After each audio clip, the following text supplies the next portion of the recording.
ام المومنین سیدہ عائشہ رضی اللہ تعالیٰ عنہ فرماتی ہیں کہ ایک دن حضور کا دریا رحمت جوش میں تھا اور حضور نے فرمایا عائشہ جو مانگنا ہے مانگ لو۔ میں نے عرض کی یا رسول اللہ اگر آپ اجازت دیں تو میں اپنے باپ حضرت ابو بکر صدیق رضی اللہ تعالیٰ عنہ سے مشورہ نہ کر لوں کہ میں نے کیا مانگنا ہے؟ تو فرمایا کہ جاؤ مشورہ کر لو، مشورے کی اجازت بھی ہو گئی۔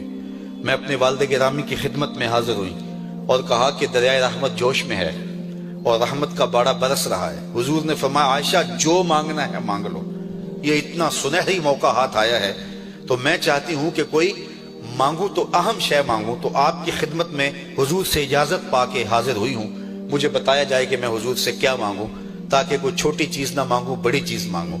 تو حضرت ابو بکر رضی اللہ تعالیٰ عنہ نے فرمایا کہ بیٹا حضور سے جا کے کہنا کہ معراج کی خلوت خاص میں اللہ نے آپ سے جو راز کی باتیں کی تھی ان باتوں میں سے ایک بات بتا دو۔ مانگا بھی تو علم مانگا، اور عائشہ میرے سے وعدہ کرو جو حضور بتائیں مجھے بھی آگے بتانا ہے۔ ام المومنین حاضر خدمت ہو گئیں۔ حضور نے پوچھا عائشہ مشورہ ہو گیا؟ کہا جی حضور ہو گیا۔ کہا مانگو کیا مانگتی ہو؟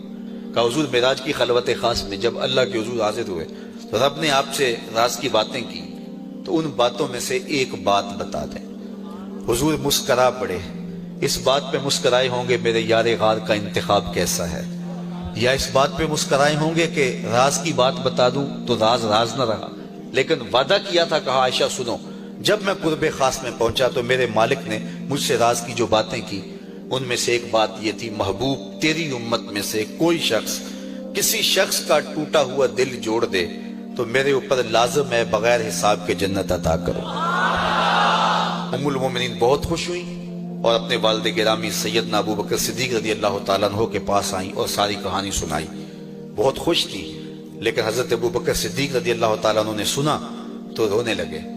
تو ام المومنین سیدہ عائشہ رضی اللہ تعالیٰ عنہ نے عرض کیا میرے والد گرامی یہ بات رونے والی تو نہیں ہے، ہم بسا اوقات کسی دکھی کے کام آ جاتے ہیں، کسی کا دکھڑا بیٹھ کے سن لیتے ہیں، کسی کی ڈھارس بنا دیتے ہیں، کسی کے کام آ جاتے ہیں، یہ تو بخشش کا بہانہ ہاتھ آ گیا اور آپ اس پہ رو رہے ہیں۔ تو فرمانے لگے عائشہ اس کو معکوس بھی پڑھو، تصویر کا دوسرا رخ بھی دیکھو۔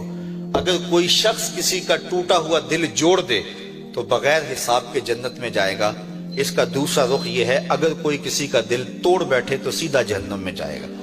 میں اس بات پہ رو رہا ہوں کہ ہم سے کسی کا دل نہ ٹوٹ گیا ہو۔ تو آج کی اس مجلس کے اندر کیا یہ دو باتیں میں اور آپ اپنے پلے باندھ سکتے ہیں؟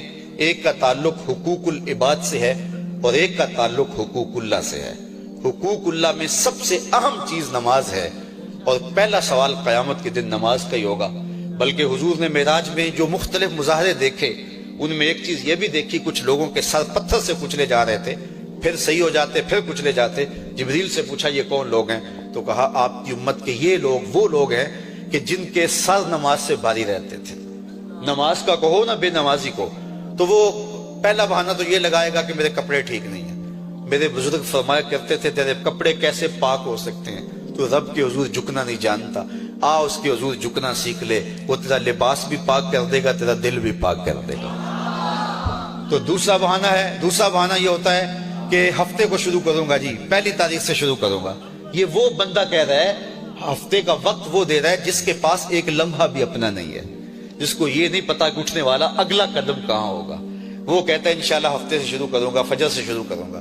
میاں اللہ کے حضور بلاوا 5 وقت ہمیں آتا ہے، حی علی الصلاۃ حی علی الفلاح۔ کتنے بدبخت ہیں کہ جو پکار کے اٹھ کے اس کے حضور حاضر نہیں ہوتے۔ 5 گانا نماز شعار زندگی بنا لو، اور ہم یہ پکا عزم مصمم کر کے اٹھیں، اتنے زور سے ہم ارادہ کریں کہ شیطان بھاگ جائے، ہماری ہوا سے بھی بھاگ جائے۔ یہ تو اتنے پختہ ارادے کے ساتھ عزم کر کے جو ہے وہ آج ارادہ کر کے یہاں سے نکلے ہیں کہ وہ فجر کے وقت ہمیں بہکانے میں کامیاب نہ ہو، ادھر اذان پکارے ادھر ہم دوڑتے ہوئے اللہ کے گھر کی طرف پلٹ آئیں۔